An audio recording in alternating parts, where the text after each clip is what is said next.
Hello प्यारे students.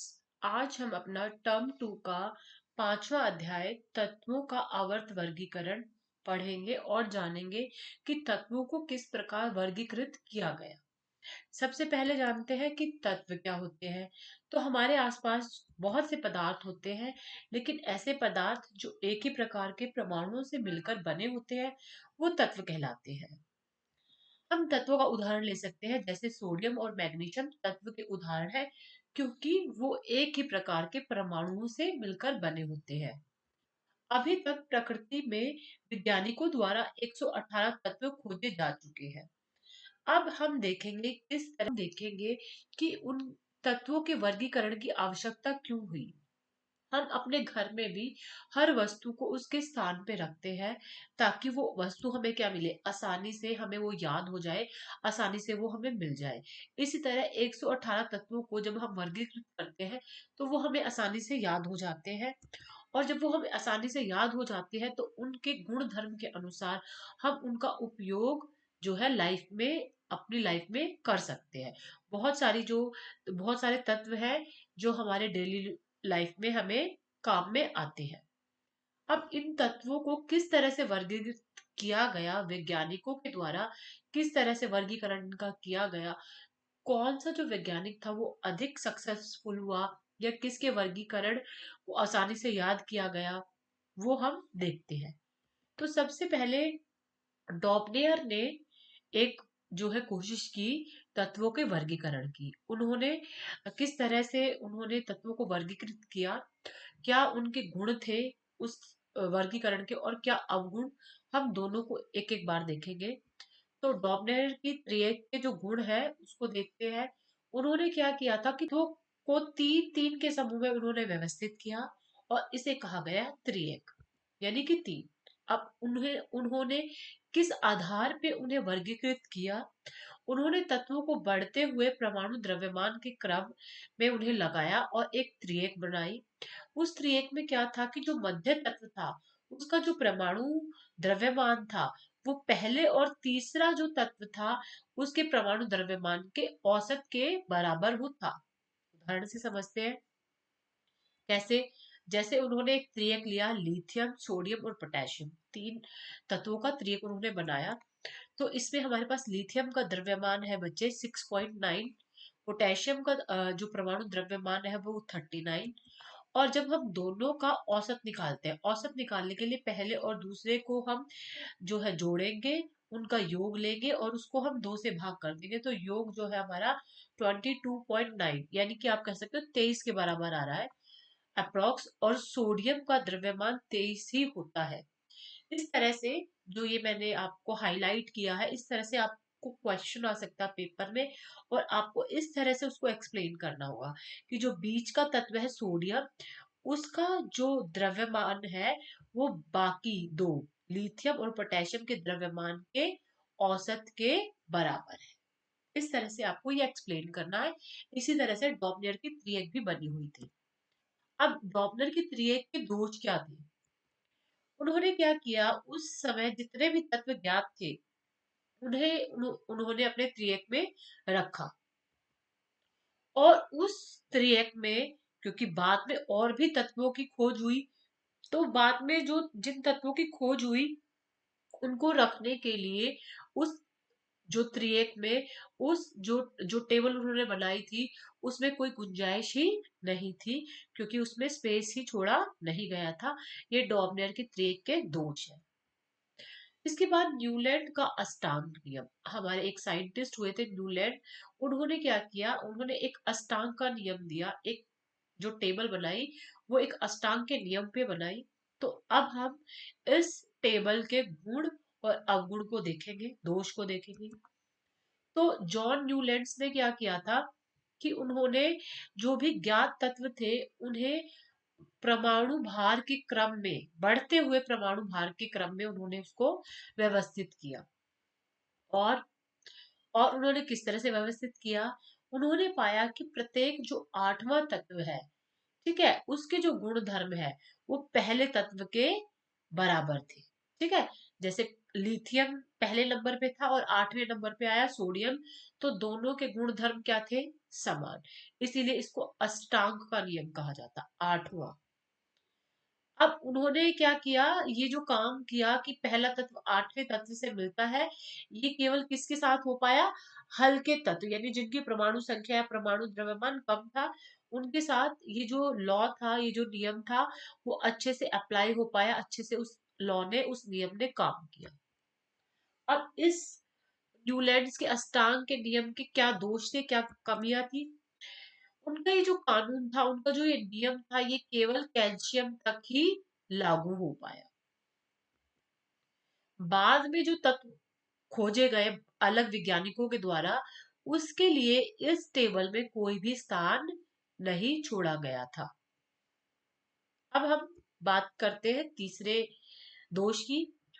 उन्होंने क्या किया, जो अलग अलग तत्व थे, जिनके गुणधर्म अलग अलग थे, उनको एक स्लॉट में रख लिया, और जो तत्व एक जैसे थे, लोहा और कोबाल्ट, उनको दूर दूर रख दिया अपनी टेबल में, जो कि गलत था, क्योंकि उन्होंने उसको परमाणु द्रव्यमान के हिसाब से रखा था, और वहां पे तत्वों के जो गुण धर्म थे, वो अच्छी तरह से मैच नहीं हो पा रहे थे। अब हम बात करते हैं हमारी थर्ड सारणी की या टेबल की, जो मैंडलीफ के द्वारा डिस्कवर की गई, खोजी गई। यहाँ पे क्या था कि हमारे जो मैंडलीफ जो साइंटिस्ट थे, उन्होंने क्या किया, उन्होंने एक नियम तैयार किया, एक कानून बनाया, नियम ही हम इसको कहेंगे बेटर तरीके से, नियम बनाया कि तत्वों के जो गुण और उनके जो भार है, वो उनके आवर्त के फलन होते हैं। तत्वों के जो गुण है, वो अपने परमाणु भार के आवर्त फलन होते हैं। किस तरह से? इसको हम इस तरह से समझ सकते हैं कि किसी भी तत्व का जो भौतिक गुण है, जैसे गलनांक है, क्वथनांक है, और रासायनिक गुण है, जैसे ऑक्सीजन और पानी के साथ वो अभिक्रिया करते हैं, वो उसके परमाणु द्रव्यमान पर निर्भर करते हैं। जैसे जैसे तत्व का परमाणु भार बढ़ेगा, वैसे वैसे ही ये जो गुण धर्म है, उसी तरह से निश्चित अंतराल के साथ साथ ये बदलने लग जाएंगे। आवर्त फलन का मतलब है एक पर्टिकुलर टाइम के बाद बदलना। जैसे जैसे परमाणु द्रव्यमान बढ़ेगा, वैसे वैसे उसके जो गुण होते हैं तत्व के, वो भी बदलते हैं। अब जो उन्होंने आवर्त सारणी बनाई थी, उसके क्या गुण थे? उन्होंने तालिका में ऐसे लंबे लंबे कॉलम बनाए, मतलब लंबवत कॉलम, ऐसे ऊपर से नीचे कॉलम बनाए, जिन्हें उन्होंने समूह कहा। और इस तरह क्षितिज, इस इधर से इधर जो पंक्तियां बनाई, उनको उन्होंने आवर्त कहा। ठीक है। तो उनके उसमें इस तरह से ऊपर से नीचे जो कॉलम बनाए, वो समूह थे, और लेफ्ट से राइट जाने वाली जो पंक्तियां बनाई, उन्होंने उसको आवर्त कहा। उन्होंने क्या किया कि तत्वों के लिए, कि उन्होंने डिसाइड कर लिया था, उन्होंने ये अवधारणा पहले से ही समझ ली थी कि बाद में कुछ तत्व जो है खोजे जाएंगे, तो उनके लिए उन्होंने जगह छोड़ दी। उदाहरण के लिए, बाद में खोजे गए स्कैंडियम, गैलियम और जर्मेनियम के लिए उन्होंने एका बोरोन, एका एल्यूमिनियम और एका सिलिकॉन के समान गुण धर्म को समझते हुए जगह को छोड़ दिया, जो कि उनकी भविष्यवाणी बाद में सही साबित हुई। उन्होंने पहले ही कह दिया था कि अक्रिय gas, noble gas, inert gas, जो उस टाइम पे अ, अस्तित्व में नहीं थी, जिनकी खोज नहीं की थी, उन्होंने उसकी भविष्यवाणी करके 18वें ग्रुप की भी क्या कर दी थी, पहले से भविष्यवाणी। और बाद में अक्रिय गैसों को भी वैज्ञानिकों के द्वारा खोजे जाने पर टेबल में प्रॉपर जगह उसको मिल गई। अब हम मेंडलीव की सारणी के कुछ दोषों को समझते हैं। हाइड्रोजन की स्थिति, क्योंकि हाइड्रोजन के जो गुण धर्म है, वो चार धातुओं की तरह भी है, और दूसरा हेलोजन की तरह भी है। तो हाइड्रोजन को जो है हम पहले ग्रुप में भी रख सकते हैं, और उसको 17वें ग्रुप में भी रखा जा सकता है। तो ये मेंडलीव की सारणी का पहला जो दोष है, वो पाया गया। दूसरी अगर हम बात करें समस्थैनिक की स्थिति, समस्थैनिक क्या होते हैं? जो तत्व के समस्थैनिक होते हैं, उनके समान रासायनिक गुण होते हैं, लेकिन क्योंकि उनका परमाणु द्रव्यमान अलग होता है, तो उसको इस टेबल में अलग अलग जगह पे रखा गया। और जिसकी वजह से थोड़ा सा हम कह सकते हैं इसको इसके दोष में काउंट किया गया, क्योंकि उसके जो रासायनिक गुण धर्म थे वो क्या थे, समान, लेकिन रखा गया उसको परमाणु द्रव्यमान के हिसाब से अलग अलग जगह पे। ठीक है। तो उन्होंने समस्थैनिक को अलग अलग स्थिति में व्यवस्थित किया, पर उसके रासायनिक गुण धर्म क्या थे, समान। तो वो भी एक चीज क्या कर रही थी, कॉन्ट्राडिक्टरी थी, अपोजिट थी। तो उसको क्यों अलग अलग रखा गया, क्योंकि उसका जो बेस था, वो रखने का बेस क्या था, परमाणु द्रव्यमान। और समस्थैनिक को के जैसे हमने 9th में पढ़ा है कि परमाणु द्रव्यमान बच्चों अलग होते हैं और परमाणु संख्या समान होती है। ठीक है। तो परमाणु द्रव्यमान कई जगह पे नियमित रूप से भी नहीं बढ़ रहे थे, जैसे एक के बाद दो आना चाहिए तो दो के बाद तीन, तो तीन के बाद कभी आप समझ सकते हो कि छह आ गया। तो एक नियमित रूप से उनमें बदलाव नहीं हो रहा था। अब हम बात कर लेते हैं आधुनिक आवर्त सारणी क्यों, जिसको हम आज भी अपनी बुक में पढ़ते हैं और जिसको सबसे ज्यादा सक्सेसफुल माना जाता है। तो 1913 में हेनरी मोजले ने इसकी खोज की थी। ठीक है। उन्होंने क्या किया था, उन्होंने कहा था कि किसी तत्व की परमाणु संख्या उसके परमाणु क्रमांक की तुलना में अधिक मौलिक है, यानी कि हम परमाणु संख्या को जो है काउंट करें, बजाय इसके कि हम उसके परमाणु द्रव्यमान को हम काउंट करें।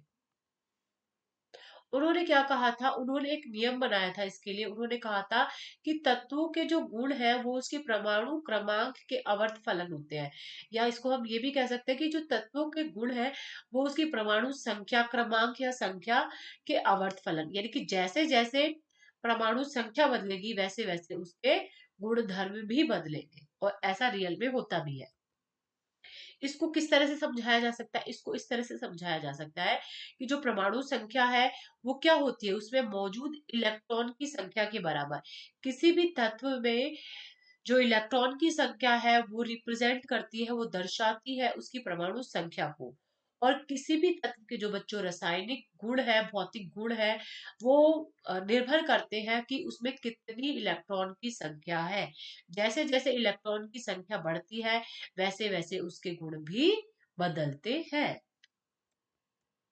अब हम बात कर लेते हैं कि आधुनिक आवर्त सारणी में क्या क्या अच्छाइयां हैं, क्या क्या गुण है। तो सबसे पहले तो इसमें लंबवत, यानी हम बात करें टॉप टू बॉटम स्तंभ की, जिसे हम कहते हैं समूह, वो 18 थे। और हमारी जो हॉरिजॉन्टल या क्षितिज पंक्तियां थी वो है 7। परमाणु क्रमांक के आधार पे हमें हमने इस पूरे वर्गीकरण को किया है, परमाणु संख्या के आधार पे हमने इस पूरे वर्गीकरण को समझा है। तत्वों की स्थिति को पूरी तरह से उचित ठहराया जा सकता है। इसे इस प्रकार समझा जा सकता है, किस तरह से समझा जा सकता है कि जो कोशों की संख्या है उस अवधि का प्रतिनिधित्व करती है जिससे एक तत्व संबंधित है। ठीक है। अगर किसी के अंदर एक कोश है तो वो पहले आवर्त से बिलोंग करेगा, अगर उसके अंदर दो कोश है तो वो दूसरे आवर्त से बिलोंग करेगा, अगर उसके अंदर तीन कोश है तो वो तीसरे आवर्त से, अगर उसके अंदर चार कोश है तो चार आवर्त से। तो कोशों की संख्या इस तरह से आसानी से इस तरह से समझी जा सकती है। इसके अलावा जो वैलेंस इलेक्ट्रॉन है, जो संयोजकता इलेक्ट्रॉन है, उसके द्वारा हम समझ सकते हैं कि वो जो तत्व है वो कौन से समूह से संबंधित है। जैसे अगर हम बात करें पहले समूह में संयोजकता इलेक्ट्रॉन एक होते हैं तो वो पहले समूह से है, अगर दो है तो वो दूसरे से है, अगर तीन है तो वो 13 से, चार है तो 14 से, पांच है तो 15 से।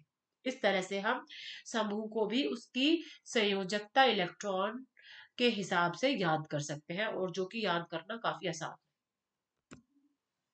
यहाँ पे जो अक्रिय गैस की स्थिति थी वो पूरी तरह से उचित थी। अक्रिय गैस को आधुनिक आवर्त सारणी में 18वें ग्रुप पे रखा गया था, जो कि बिल्कुल उचित था। अब हम बात कर लेते हैं इसके दोष की। तो आधुनिक आवर्त सारणी के जो दोष है वो है हाइड्रोजन की स्थिति। जैसा कि हमने पिछली भी सारणी में देखा था कि हाइड्रोजन की जो गुण धर्म है वो पहले ग्रुप से भी मिलते हैं और 17वें से। तो हाइड्रोजन को पहले ग्रुप में भी सारणी का एक प्रमुख और मेन दोष है। अब हम देखते हैं कि आधुनिक आवर्त सारणी में जो गुण है वो किस तरह से फलन होते हैं, फलन ये कि किस तरह से बदलते हैं। पहले है संयोजकता। तो संयोजकता क्या है? किसी तत्व की संयोजकता उसके परमाणु के सबसे बाहरी कोश में मौजूद संयोजकता इलेक्ट्रॉन की संख्या पर निर्भर करता है कि उसके बाहरी कोश में कितने इलेक्ट्रॉन है, या उसको कितने इलेक्ट्रॉन चाहिए अपनी उत्कृष्ट गैस विन्यास को पूरा करने के लिए, वो उसकी संयोजकता होती है। ठीक है। अब हम दूसरी बात करते हैं परमाणु त्रिज्या की। तो परमाणु त्रिज्या क्या है? कि परमाणु त्रिज्या नाभिक यानी केंद्र से बाहर, जो सबसे बाहर जो इलेक्ट्रॉन है उसके बीच में कितनी दूरी हो सकती है, उसको हम कह सकते हैं उसका परमाणु त्रिज्या। तो इसको हम, यह केंद्र से या नाभिक से बाह्य कोश में जो इलेक्ट्रॉन है उसके बीच में कितनी दूरी है, इसको कहा जाएगा परमाणु त्रिज्या।